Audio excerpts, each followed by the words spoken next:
Hello guys, मैं सनी और आप देख रहे हैं हार्डवेयर माना। आज हम लोग मॉनिटर का रिव्यू करने वाले हैं। एक गेमिंग मॉनिटर नहीं है, लेकिन एक प्रोडक्टिविटी मॉनिटर, एक 4K 60 FPS मॉनिटर है। और इस पर्टिकुलर मॉनिटर के बारे में एक्चुअली कंपनी ने बहुत बड़े दो झूठ बोले हैं, मेरे ख्याल से दो बड़े झूठ बोले हैं। और ये कंपनी है MSI और ये मॉडल है MD271UL। तो ये क्या झूठ थे और बाकी फीचर्स इस मॉनिटर के कैसे हैं, इनके बारे में बात करते हैं बिना किसी देर के। Let's begin. तो जैसे मैंने बताया, गेमिंग मॉनिटर नहीं है एंड ये हमें दिखता है डिज़ाइन में बिकॉज एक बहुत ही स्लीक, मॉडर्न और है ना एक मिनिमल दिखने वाला मॉनिटर है। इनफैक्ट जब मैंने इसको पहली बार है ना बैग से निकाला था तो मेरी मम्मी ने पूछा कि मतलब महंगा मॉनिटर क्या मॉनिटर, बिकॉज ये दिखने में महंगा लगता है एंड इसका जो प्राइस है वो बहुत ज़्यादा कम तो नहीं है, लेकिन for a 4K monitor it's pretty nice.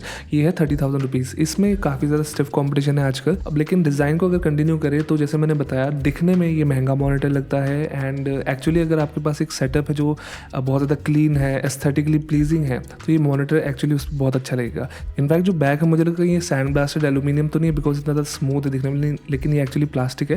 लेकिन जिस तरीके की फिनिश की गई है वो मेरे ख्याल से काफ़ी अच्छा है। सो मे बी आपके पास कोई बहुत ही लग्जरी शोरूम या फिर कोई होटल है ना और वहाँ पे आपको एक अच्छा सा मॉनिटर चाहिए और आपके पास एप्पल खरीदने के पैसे नहीं है, this is a good alternative.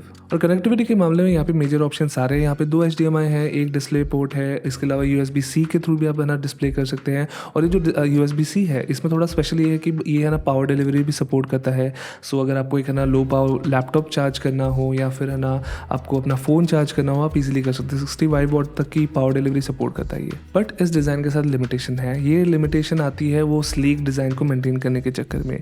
For example यहाँ पे जो इतना सुंदर सा कर्व्ड सिंगल पीस एल्यूमिनियम का स्टैंड है वो सिर्फ एक ही टाइप की एडजस्टमेंट प्रोवाइड कर सकता है। वो सिर्फ 5 से 20 डिग्री की रेंज प्रोवाइड कर सकता है आपको एंड वो बहुत ज़्यादा नहीं है। इसके अलावा यहाँ पे कोई वैसा माउंट भी सपोर्टेड नहीं है। तो बाय चांस मान लीजिए आपको थोड़ी एडजस्टमेंट चाहिए, आप है ना आफ्टर मार्केट कुछ करना चाहते हैं, यहाँ वो भी पॉसिबल नहीं है। उससे भी अजीब बात पता क्या है कि इस मॉनिटर में एर्गोनॉमिक्स को ध्यान में रखते हुए या फिर आई हेल्थ केयर को थोड़ा ध्यान में रखते हुए कुछ स्पेशल फीचर्स है। मतलब एक छोटा सा फीचर है जिसमें आप OSD सेटिंग्स से है ना ऑप्शन इनेबल कर सकते हैं और अपने पोस्चर के करेक्शन के लिए आपकी आइज़ की कुछ 1-2 चेकअप्स है वो आप यूज़ कर सकते हैं।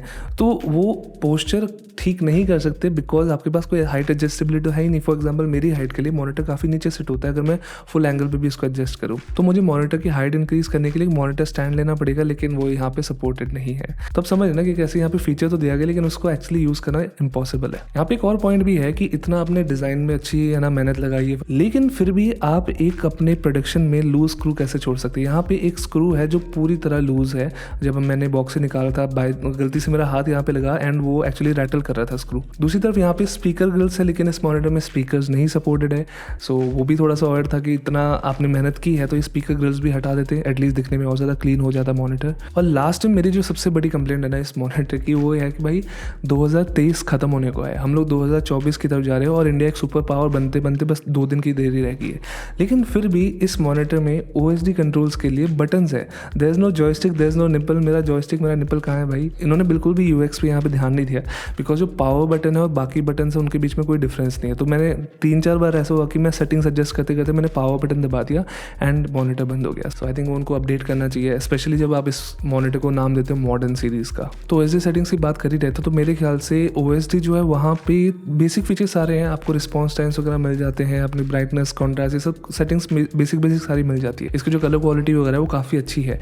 तो उस हिसाब से यहाँ पे 1-2 फीचर्स मिसिंग है। स्पेसिफिकली यहाँ पे कोई गामा एडजस्टमेंट नहीं है, यहाँ पे कोई कलर टेम्परेचर के लिए डायरेक्ट स्लाइडर्स नहीं है, या ग्रीन मैजेंटा शिफ्ट के लिए कुछ नहीं है। यहाँ पे वही ट्रेडिशनल RGB वाला स्टाइल वाला स्लाइडर्स है। इनफैक्ट 10-12 हज़ार के LG के मॉनिटर जो गेमिंग मॉनिटर्स हैं उनमें ये सेटिंग्स अवेलेबल होती है। सो इस मॉनिटर के एक्चुअल परफॉर्मेंस के बारे में बात करते हैं एंड एक्चुअली मैं यहाँ पे गेमिंग टेस्ट कोई नहीं करने वाला, यानी जो रिस्पॉन्स टाइम्स टेस्ट है यहाँ पे नहीं करने वाला because it's not a gaming monitor and response times 4 millisecond company ने एडवर्टाइज किया। मैं कहता हूँ अगर 8 मिलीसेकंड में मिल जाए इस टाइप के मॉनिटर में that's more than fine. And यहाँ पे जैसे मैंने स्टार्टिंग में बताया था कंपनी ने 2 झूठ बोले, बड़े झूठ बोले मेरे ख्याल से, लेकिन उस झूठ का आपको बेनिफिट होने वाला है। सो कंपनी एडवर्टाइज करती है 1000:1 की कॉन्ट्रास्ट रेशियो, लेकिन एक्चुअली यहाँ पे जो कॉन्ट्रास्ट रेशियो है 1200:1, जो नॉर्मली एक मैं कहता हूँ फॉर एन IPS पैनल ठीक है। 2000 तक आजकल IPS पैनल्स पहुँच चुके हैं, लेकिन 1200 भी एटलीस्ट 1000 से बेटर ही है। अगला जो झूठ है, आई थिंक झूठ नहीं है, I don't know, may be झूठ भी हो सकता है, मुझे नहीं पता, लेकिन जहाँ तक मैंने चेक किया कंपनी ने मतलब MSI ने कहीं भी इसकी ब्राइटनेस को एडवर्टाइज नहीं किया हुआ है। मे बी मेरे से कुछ गलती ना होगी, लेकिन तो अज्यूम करते हैं वहाँ पे कोई स्पेसिफिकेशन नहीं मेंशन किया था। यहाँ पे जो ब्राइटनेस है फॉर दिस मॉनिटर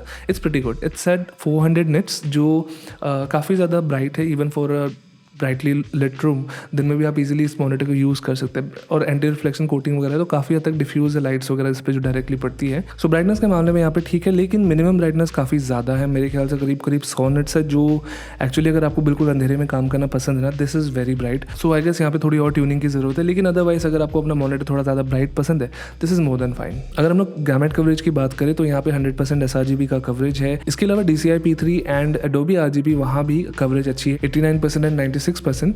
लेकिन यहाँ पे अमेज़न ने थोड़ा सा मिस एडवर्टाइज किया है, बिकॉज वो क्लेम कर रही है कि 99% 95% कवरेज है, लेकिन एग्जैक्टली वैसा नहीं है। This is a little less than that. 99% of view जो sRGB स्पेस पे काम करते हैं उनके लिए बिल्कुल परफेक्ट है। इंटरेस्टिंगली इसका जो स्टॉक गामा कर्व है, यानी जो ग्रे का बैलेंस है, एक्यूरेट था, और वो एक्चुअली हिट करता है 2.4 को।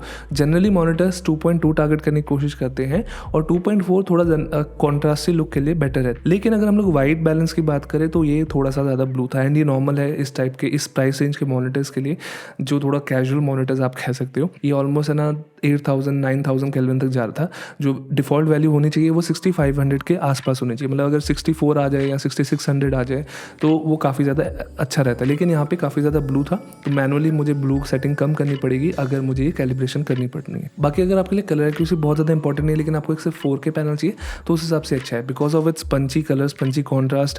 यहाँ पे जो आपको पिक्चर मिलती है वो एंटरटेनमेंट यूज़ के लिए अच्छी है, यहाँ पे वीडियो एडिटिंग के लिए अच्छी है, जहाँ पे कलर एक्यूरेसी नहीं ज़रूरी, कलर ग्रेडिंग में कलर एक्यूरेसी ज़्यादा ज़रूरी है। तो video editing, basic video editing के लिए भी this has more than enough spacing, because ये 27 इंच है, एक है ना 4K मॉनिटर, तो इसकी पिक्सल डेंसिटी काफ़ी ज़्यादा है, तो आपको बहुत ही शार्प इमेज चाहिए ना, तो वो आपको यहाँ पे मिलती है। लेकिन अब बात करते हैं कॉम्पिटिशन की। इस प्राइस रेंज में ना बहुत सारे मॉनिटर्स हैं। अनफॉर्चुनेटली इस मॉनिटर में बहुत ज़्यादा कुछ ऐसे स्पेशलाइजिंग फीचर नहीं है जो उन मॉनिटर्स के अगेंस्ट में कुछ अलग सा है। फॉर एग्जाम्पल, बाकी मॉनिटर्स आपको हाइट एडजस्टेबल स्टैंड्स प्रोवाइड करें, कुछ मॉनिटर्स आपको KVM फीचर्स प्रोवाइड करें, कुछ मॉनिटर्स में आपको स्पीकर्स मिल जाते हैं, कुछ में कुछ दूसरे फीचर्स मिल जाते हैं, मे बी USB हब वगैरह मिल जाता है। उन फीचर्स को कंसिडर करते हुए ना यहाँ पे ये जो ओवरऑल फीचर पैकेज है वो बेसिक है। डिज़ाइन काफ़ी अच्छा है, डिज़ाइन इंटरेस्टिंग है, लेकिन वो कॉम्प्रोमाइज डिज़ाइन है, वहाँ कहीं ना कहीं थोड़ा सा हैंडीकैप डिज़ाइन है, तो वो मेरे ख्याल से एक मिसिंग पॉइंट है। बाकी अगर आपको एक मॉनिटर चाहिए जो आप है ना ग्राफिक्स डिज़ाइन के लिए यूज़ कर सके, एडिटिंग के लिए यूज़ कर सके, लेकिन जिसका खुद का डिज़ाइन भी काफ़ी अच्छा हो,